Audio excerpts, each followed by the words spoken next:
Hello everyone, स्वागत है आपका यानी हमारे YouTube channel that is one and only हरघर शिक्षा वाला पे। मेरा नाम इमरान है और आज मैं लेकर आया हूं आपके लिए लेसन नंबर 18। लेसन नंबर 18 में मैं आपको पढ़ाने वाला हूं use of about to.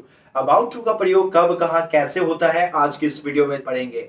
My dear students, advance structure ही आपको मैं क्यों ज्यादा पढ़ा रहा हूं, क्योंकि देखिए normal English, regular English, daily usages पे बोले जाने वाली इंग्लिश तो हर कोई बोल लेता है, लेकिन इंग्लिश को एक इंप्रेसिव और डिसेंट वे में बोलने का जो एक नया अंदाज देता है वो आपको एक एडवांस स्ट्रक्चर ही देता है। तो आज की इस वीडियो में हम पढ़ने वाले हैं लेसन नंबर 18 जो आपकी कम्युनिकेशंस को स्ट्रॉन्ग और इफेक्टिव बना सकता है। इससे पहले मैंने लेसन 17 टोटल लेसन 17 मैंने अपलोड किए हैं, आप डिस्क्रिप्शन में जाकर देखें या फिर चैनल लिस्ट में जाकर प्लेलिस्ट में जाकर एडवांस स्ट्रक्चर्स में जाकर उसे देखें। My dear students, advance English structures is the way to improve your communication which means advance English आपको सीखना जरूरी है। एक रिसर्च के बाद मैं आप तक वो एडवांस स्ट्रक्चर्स लेकर आता हूं जो डेली लाइफ पे यूज होता है। Yes my dear students, advance structures तो लाखों है, लेकिन मैं लाखों में से रिसर्च कर और बेस्ट एडवांस स्ट्रक्चर आपके लिए लेकर आता हूं जो डेली लाइफ में यूज होता है। तो बिंदास आंख बंद करके आप सारे के सारे लेसन्स को लर्न कर लीजिए और अपनी डेली कम्युनिकेशन में यूज कीजिए, बिकॉज ये डेली यूज होने वाले एडवांस तरीके और एडवांस स्ट्रक्चर्स हैं। चलिए सीखते हैं lesson number 18, use of about to. Lesson में आगे बढ़ने से पहले अगर आप हमारे चैनल पर नए हैं तो चैनल को लाइक करें, शेयर करें और साथ ही सब्सक्राइब करें और बेल बटन भी दबाएं ताकि आप तक इस चैनल से रिलेटेड सारी वीडियो नोटिफिकेशन टाइम से पहुंच सके। चलिए शुरू करते हैं lesson number 18, about to. About to का मतलब होता है वाला है, वाली है, वाले हैं। मतलब जब भी किसी हिंदी वाक्य के अंत में, देखिए हम लोग हिंदुस्तानी हैं तो हम हिंदी के थ्रू इसको चीजों को समझने की कोशिश करेंगे। वैसे आपको मैं इंग्लिश में भी बताऊंगा कि इंग्लिश में कैसे समझ सकते हैं।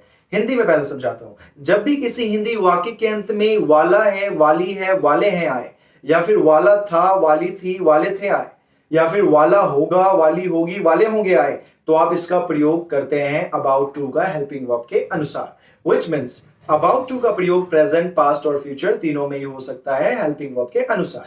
नाउ इंग्लिश में समझते हैं इसे कैसे कर सकते हैं। Whenever the action that is about to happen, that you are going to use this lesson according to the time, which means according to the time, which means like अगर आप प्रेजेंट यूज कर रहे हैं तो present helping verb, past use कर रहे हैं तो पास्ट, फ्यूचर कर रहे हैं तो future helping verb. So whenever any action that is about to happen or that is about to take place, उस समय आप इसका प्रयोग करेंगे। चलिए शुरू करते हैं कुछ हिंदी और इंग्लिश एग्जांपल्स के थ्रू। जैसे प्रधानमंत्री जी दिल्ली आने वाले थे, honourable prime minister was about to come Delhi. तो आने वाले थे, honourable prime minister was about to come Delhi. आने वाले हैं, honourable prime minister is about to come Delhi, मतलब वो दिल्ली आने वाले हैं। आज बारिश होने वाली है, it is about to rain today, it is about to rain today. ठीक है, अब जैसे कि थोड़ी देर बाद बोलो यार बारिश होने वाली थी, बारिश तो हुई नहीं, तो बारिश होने वाली थी इसको इंग्लिश में क्या बोलेंगे? It was about to rain today, it was about to rain. ठीक है, यार बारिश होने वाली थी, it was about to rain, but हुई नहीं, तो इसको हम इस तरीके से प्रयोग करते हैं। नेक्स्ट, जैसे कि आपको बोलना है मैं तुम्हें बताने वाला था। अब देखिए जब भी वाक्य के अंत में वाला था है तो समझ जाना पास्ट है, वाला है आ जाए तो समझ जाना प्रेजेंट है, और वाला होगा है तो समझ जाना फ्यूचर है। और हेल्पिंग वर्ब आप लगाओगे प्रेजेंट में इज आर एम, पास्ट में वाज वर, फ्यूचर में विल बी। आप ये हेल्पिंग वर्ब प्रयोग करेंगे। इज का प्रयोग सिंगुलर सब्जेक्ट के साथ, आर का प्रयोग प्लूरल सब्जेक्ट के साथ, सिमिलरली वाज का प्रयोग सिंगुलर सब्जेक्ट के साथ और वर का प्रयोग प्लूरल सब्जेक्ट के साथ आप इसमें करते हैं। नाउ अब एग्जांपल्स लेते हैं, जैसे कि मैं तुम्हें बताने वाला था। कुछ लोग कहते हैं तुमने मुझे बताया क्यों नहीं कि आज क्लास है। यार मैं तुम्हें बताने ही वाला था, I was about to tell you. वह आज ट्यूशन से छुट्टी करने वाला था। यार तू तो छुट्टी करने वाला था, तू कैसे आ गया? You were about to take leave, you were about to take leave. हम लोग घूमने जाने वाले थे, we were about to go for a walk, we were about to go for a walk.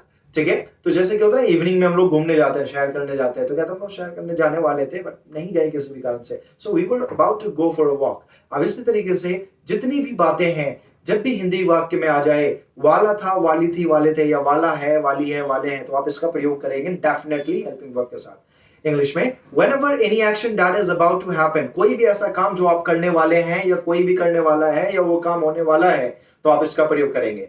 जैसे कि ट्रेन खुलने वाली है, ट्रेन खुलने वाली है, the train is about to depart, the train is about to depart, ठीक है। ट्रेन वहीं पे आने वाली है, ठीक है, तो the train is about to arrive, the train is about to arrive on platform number 1। आपने सुना होगा अनाउंसमेंट, है ना, जैसे कि train number 04532 from Sealdah to Lucknow is about to arrive on platform number 3, is about to arrive, आपने सुना, मतलब वो आने वाली है, ठीक है।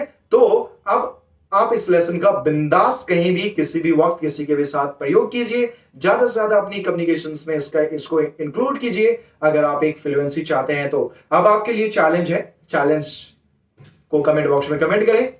तुम गाना गाने वाले थे, तुम तो गाना गाने वाले थे ना, ये क्या है बैठ के इमरान सर की क्लास ले रहे हो, तो तुम गाना गाने वाले थे, इसको इंग्लिश में क्या कहते हैं कमेंट बॉक्स में कमेंट करें। Thank you very much for being with me today and God bless you, stay learner, stay focused, don't forget to like, share and subscribe. Want perfection? Follow for more. Thank you.